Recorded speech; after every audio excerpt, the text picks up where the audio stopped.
quand vous priez, vous pensez à votre... Qu'est-ce que vous dites vous demandez à Dieu par rapport à votre chéri?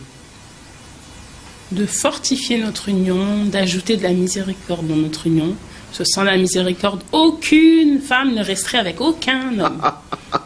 Mais les hommes pourraient dire pareil aussi, hein. Oui, c'est sûr. Justement, oui, non, Ouais. mais vraiment, on ne se supporterait pas si ce n'était pas la miséricorde divine qui permet aux gens de réussir à se compléter, à se Moi, je dis souvent, tolérer. moi, je dis souvent que Dieu a fait tellement bien les choses que les couples qui ne se supportent plus, qu'est-ce qui a fait qu'ils s'aiment au départ? L'attirance physique. C'est-à-dire qu'il y a une forme d'enchantement qui nous prend quand on tombe amoureux, quand on tombe en amour. Je n'aime pas l'expression tomber en amour, c'est pas parce que on tombe, hein, c'est Négatif. après on perd. On dirait qu'on a subi. Voilà. Mais en fait, les couples qui se détestent aujourd'hui, quand ils se sont connus, en fait, ils étaient collés. Hein. Donc il y a quelque chose qui se crée dans la relation quand on tombe amoureux qui fait que on se rapproche de la personne, on fait des enfants évidemment, et puis des années plus tard, quand la relation tient plus, je dis mais qu'est-ce que je faisais avec cette personne-là? Donc je dis c'est magique en fait. C'est magique, et je pense que ce qui nous tient, ce qui est plus fort que tout finalement, c'est l'amour, enfin l'acte sexuel en fait. C'est ça qui fait peut-être que les couples tiennent aussi. Qui renforce. Oui. Qu'est-ce que vous en pensez? Qu'est-ce que tu en penses, toi? Pour l'amour Eros, Oui. ça dépend. Parce Oui. que quand il y a la maladie et que la femme ne peut plus se donner à son homme, est-ce qu'il peut supporter? Il y en a qui, malgré Oui. qu'il n'y ait plus de contact sexuel, ils supportent. Ils attendent que leur femme soit de nouveau sur ses pieds. Mais après, ce qui fait que les couples ne se supportent plus, c'est ça. Je vais me permettre de citer un papa qui est un homme de Dieu, le pasteur Mamadou Karambiri. Lui-même, il demande souvent au couple, comment vous faites pour ne plus vous aimer? Il dit parce que lui, il n'arrive pas. Pourquoi? Parce que quand on demeure dans la prière, comme a dit Zara, qu'on demande à Dieu de renouveler l'amour, de renouveler les forces, Dieu le fait. C'est vrai que parfois on dort, on se réveille, on voit son conjoint en train de baver, on se dit qu'est-ce que j'ai fait avec celui-là? Comment j'ai fait pour l'épouser? Oui. Et il y en a après qui se séparent, qui disent non, en fait, soit il a fait un truc, j'ai trouvé qu'il était dégueulasse, soit dans la maladie, je peux plus le supporter parce que c'est pas ce que je pensais.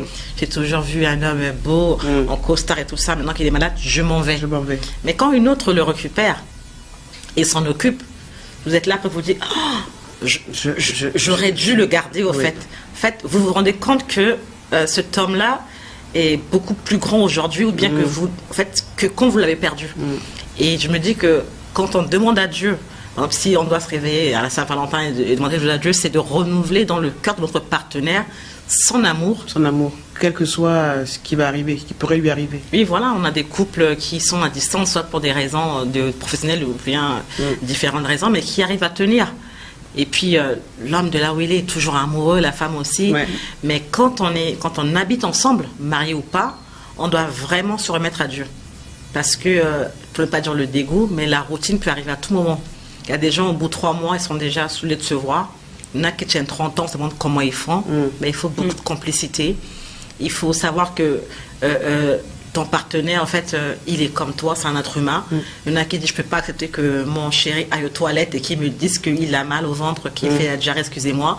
Il y en a qui disent, au fait que cela soit ton coin secret, ne m'en parle pas. Maintenant que tu m'en parles, en fait, ça me dégoûte. Mais quand tu l'as plus, quand tu l'as avec une autre là-bas, en fait, tu regrettes tout ça. Oui. Donc là, je suis sur un plateau, je parle, c'est vrai, comme le Dieu, c'est le pasteur Raoul Wafo, la Miss Monde est Miss Monde aux yeux de ceux qui C'est n'ont ça. pas vu nous, mais aux yeux de son mari, ce n'est pas la Miss Monde. Voilà. Mais aux yeux des autres, oh, qu'est-ce qu'elle est belle, tout. Mais son mari connaît ses faiblesses et vice-versa. Donc c'est se remettre à Dieu quotidiennement. Parce que quand on sort dehors, on est tenté. L'homme est tenté, la femme est tentée. Mais ce qui retient, c'est Dieu. Donc, si on n'a pas la crainte de Dieu, et si on ne prie pas pour que l'amour puisse se renouveler, ben, la routine s'installe et puis on ne s'aime plus. Tout simplement. Je pense aussi qu'effectivement, les relations intimes dans le couple sont la base, sont vraiment les assises. Sinon, de tout le reste. sinon, les frères et sœurs. Hein. Ouais, Sinon, tout le on est des reste, frères et des sincèrement, sœurs. oui. Oui. Et la plupart de ceux qui vont vraiment réussir à se détester, à se faire beaucoup de mal après leur relation, alors que rien n'empêche de rester en bons termes. Probablement que dans leur relation intime, il devait y avoir un gros souci. Parce que logiquement, quand on a partagé sa vie avec quelqu'un, même si il ou elle passe à autre chose, il y a un minimum de respect qui devrait se conserver dans le sens où les gens ont quand même partagé la chose la plus précieuse.